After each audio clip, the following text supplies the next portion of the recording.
Vous adorez partager vos projets couture ou trouver de l'inspiration en voyant ce que cousent les autres? Alors Facebook et Instagram sont chouettes pour ça, mais parfois on a envie d'un endroit un peu plus calme, vous voyez, sans algorithme ni course au like. Ou peut-être que vous faites partie de celles et ceux qui aimeraient bien partager leurs réalisations, mais qui ne savent pas trop comment s'y prendre avec les réseaux sociaux. Alors c'est pour toutes ces raisons que nous avons imaginé la communauté Nidami. Un endroit dédié à la couture, directement intégré dans votre carnet couture numérique, où vous allez pouvoir partager vos projets, trouver des idées ou encore échanger dans une ambiance bienveillante. Bonjour à toutes et à tous, je suis Mélanie, la créatrice de Needle.me, un véritable carnet couture 100% numérique avec lequel vous allez pouvoir organiser vos tissus, vos patrons ou encore vos projets. Avec Needle.me, fini les stocks inutilisés, les projets inachevés ou encore les bouts de papier égarés. Tout est organisé. Alors vous l'aurez compris, aujourd'hui on va parler de la communauté de Needle.me. Dans cette vidéo, je vais vous expliquer concrètement qu'est-ce que c'est, qu'est-ce que vous allez pouvoir y faire et surtout comment vous allez pouvoir y participer. Alors c'est parti pour un tour complet de cette toute nouvelle fonctionnalité. Alors la communauté Needle.me, eh bien c'est surtout l'onglet qui s'appelle donc Inspiration que vous allez retrouver à partir de votre tableau de bord. Alors cet onglet Inspiration, en fait c'est là où vous allez avoir tous les projets qui ont été partagés par des membres de Needle.me. Voilà, donc vous avez tout à cet endroit et comme toutes les listes dans l'application, vous allez pouvoir les filtrer. Donc on vous a mis quelques filtres qui nous paraissaient intéressants à cet endroit. Vous allez avoir notamment les marques. Donc par exemple, si je filtre par Direndo, eh bien je vois qu'il y a déjà quelques projets de personnes qui l'ont cousu en fait avec des patrons de cette marque. Vous avez également le filtre profil. Alors celui-ci, c'est quand vous connaissez le pseudo de la personne sur Needle.me, eh bien vous pouvez directement le sélectionner ici, ça va vous afficher tous les projets qu'a fait la personne. Mais ça on en parlera après, il y a aussi la possibilité de suivre directement un profil.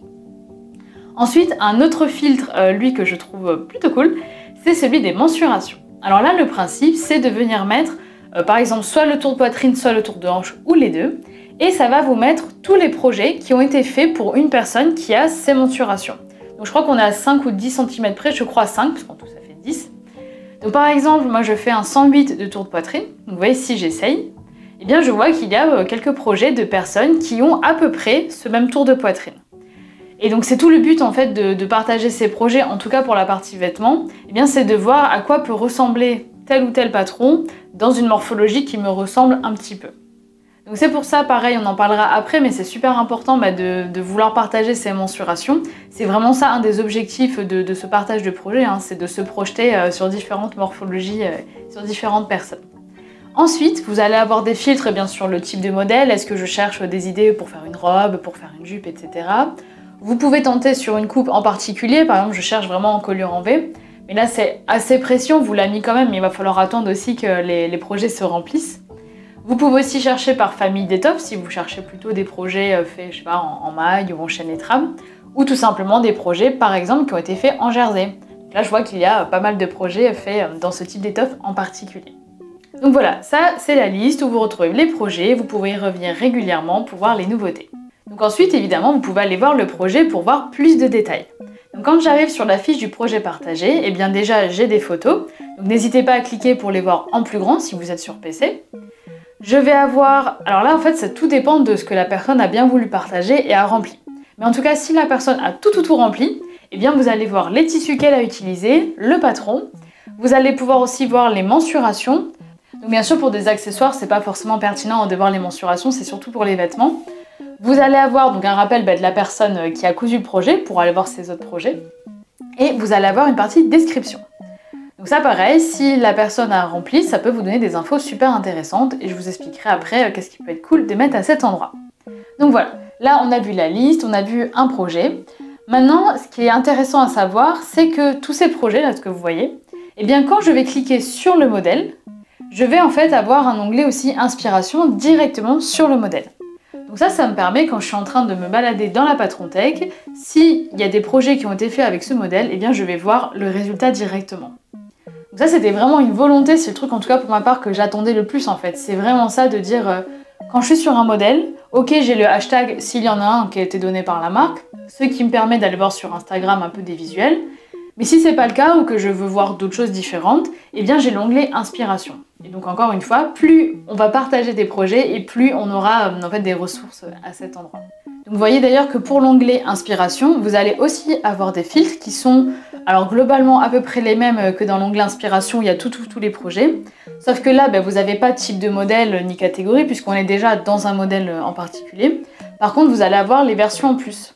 Donc pour rappel, sur Needle.me, on peut avoir des patrons avec plusieurs versions. Par exemple, je peux avoir un patron qui va être je sais pas, un pantalon et un short. Et du coup, je peux aussi filtrer directement là par la version.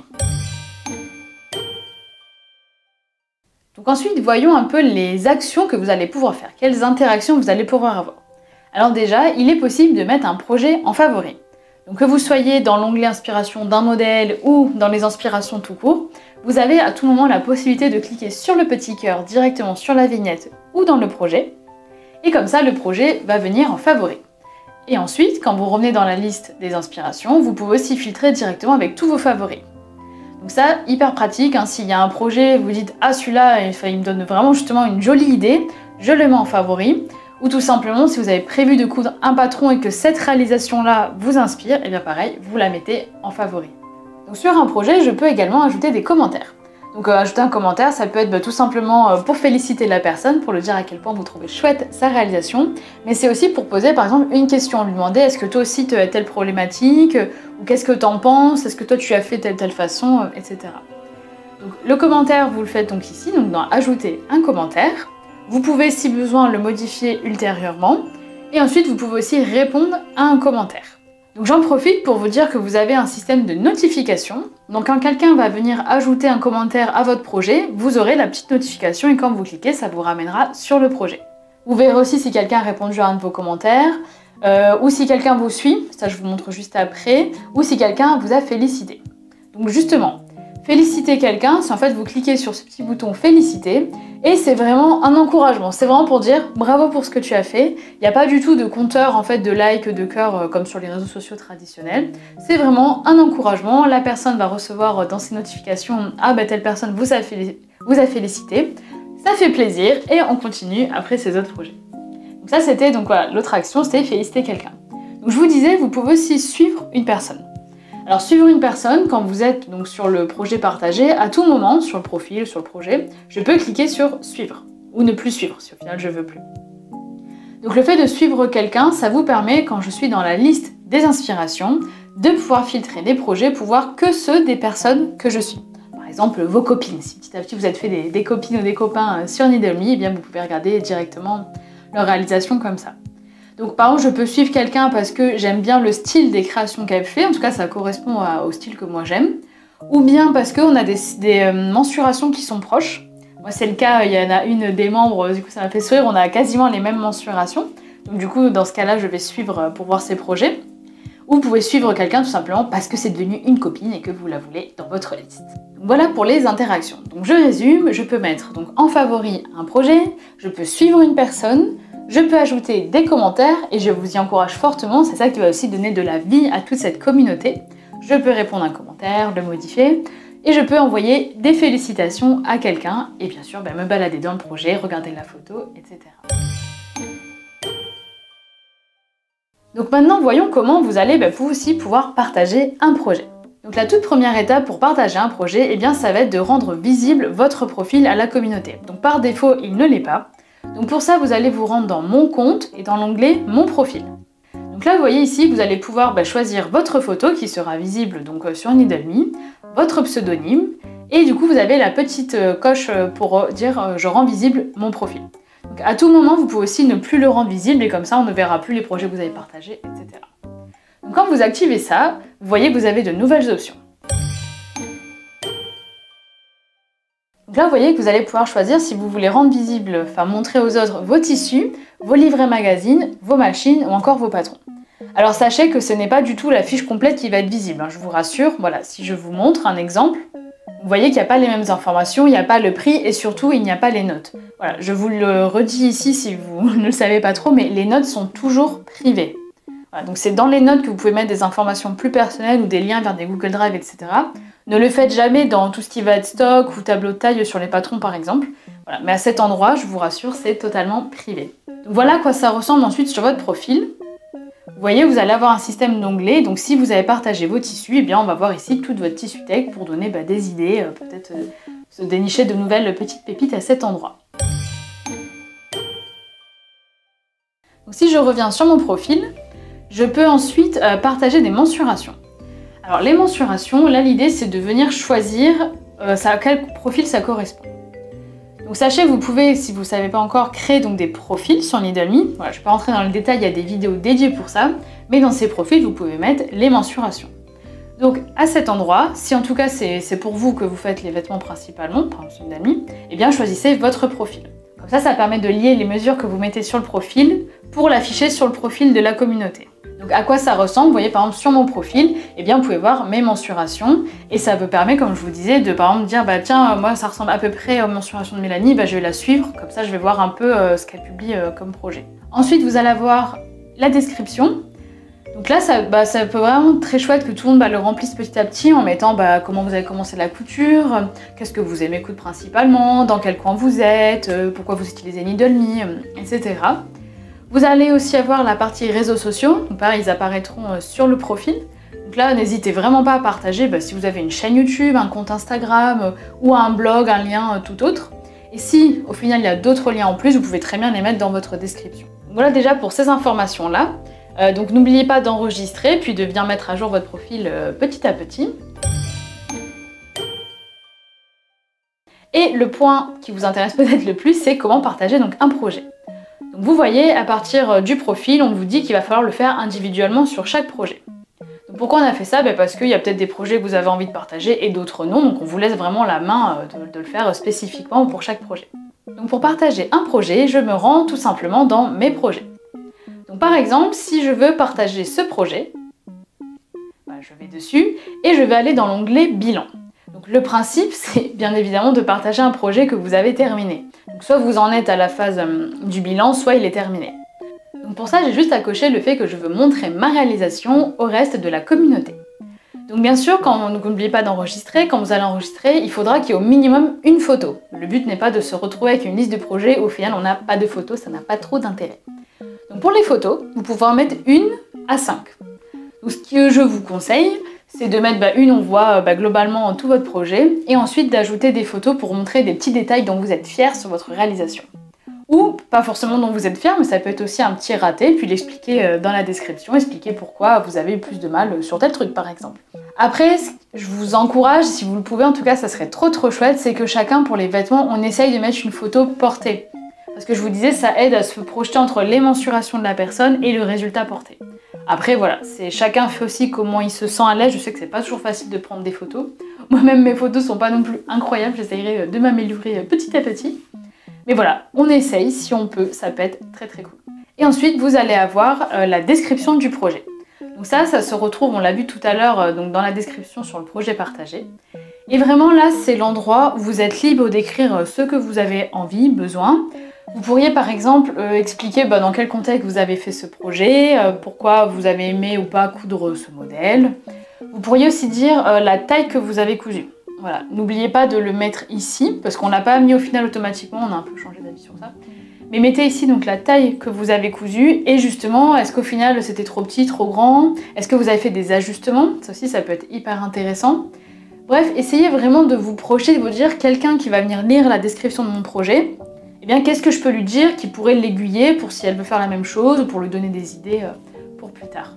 Et donc, dernier point super important à aborder, c'est que quand vous êtes dans le projet, donc si je reviens à l'onglet préparation, j'ai pour la partie choix à qui en fait je vais faire le projet, je vais pouvoir venir ajouter un profil. Donc soit je vais partir d'un profil parce que j'ai créé donc ce profil sur Needle.me, soit je peux faire un profil ponctuel. Donc un profil ponctuel, c'est bien si vous faites vraiment un projet, comment dire en français, vraiment une seule fois pour une personne et que vous ne voulez pas forcément créer un profil dédié dans Needle.me. Donc dans ce cas, vous faites un profil ponctuel et sinon vous prenez un profil que vous avez déjà. Et donc à chaque fois, je vais pouvoir changer ou compléter, en fait ça va venir être pré-rempli, puis moi je peux modifier les informations. Je vais pouvoir changer le nom, la catégorie et venir mettre les mesures. Alors pourquoi on a fait ça? Parce que c'était pas comme ça au début. En fait, la problématique, c'était que quand c'était lié, avant, c'était juste lié en fait au profil. Mais si dans le profil, vous changez les mesures, parce que vous avez évolué, ou par exemple, si vous cousez pour des enfants, alors là, les mesures changent très souvent. Et par exemple, votre enfant, au départ, vous avez peut-être mis la catégorie bébé, puis fille, puis adolescente. Et vous voyez, tous ces changements, au final, sur le projet que vous aviez partagé, eh bien, ça changeait aussi. Donc du coup, c'était plus juste. Ça veut dire que le projet qui était partagé, ce qui était écrit n'était plus correct par rapport à la vraie situation au moment de coudre le projet. Bref, du coup, c'est pour ça qu'on a fait donc ce système. Prenez-le comme en gros des mesures, comme si c'était figé dans le temps. Vous allez pouvoir venir les mettre ici, et elles ne sont plus du tout liées avec votre profil. Donc comme ça, les mesures sur les projets sont vraiment celles au moment de coudre le projet. Et en plus, si au final vous ne partagez pas le projet, parce que ça n'y a aucune obligation, eh bien, quand vous allez revenir sur le projet, vous saurez à tout moment quelles étaient les mesures au moment du projet. Voilà. Donc vraiment, je vous encourage, surtout pour les vêtements évidemment, pas pour les accessoires, mais pour les vêtements, à venir remplir ces champs-là. Voilà, donc ce sont ces mesures-là qui seront ensuite visibles sur le projet partagé. Donc pour résumer, pour partager un projet, on n'oublie pas donc d'activer son profil si ce n'est pas déjà fait, d'aller dans les projets en question que vous avez envie de partager. D'ailleurs, pour information, vous avez un filtre pour voir uniquement ceux que vous avez partagés ou non. Comme ça, vous pouvez faire facilement le tri dans ce que vous avez partagé ou pas. N'oubliez pas donc dans l'onglet préparation, surtout pour les vêtements, eh bien, de venir mettre les mesures au moment de coudre le projet pour qu'elles soient vraiment figées dans le temps. Donc ensuite, je vais dans l'onglet bilan et je coche montrer ma réalisation à la communauté, ce qui me permet d'ajouter 1 à 5 photos. Donc n'oublie pas d'essayer de faire une vue globale, un truc qui donne envie, on voit bien le projet, puis des petits détails. On ajoute une description pour donner un peu plus de contexte sur le projet, les tailles choisies, etc. Vous pouvez à tout moment finalement décocher la case si vous n'avez plus envie de partager ce projet. Et ensuite, vous allez pouvoir retrouver votre joli projet dans la liste des réalisations des autres personnes. Et voilà, vous savez maintenant comment fonctionne la communauté Needle Me et tout ce que vous pouvez y faire. Alors n'hésitez pas à y faire un tour régulièrement pour voir les derniers projets ajoutés, compléter votre profil et surtout à partager vos projets à vous aussi. Voilà, je suis déjà super contente de voir qu'il y a plus de 500 projets qui ont été partagés, alors on continue comme ça. Et sur ce, moi je vous dis à très vite pour une prochaine vidéo.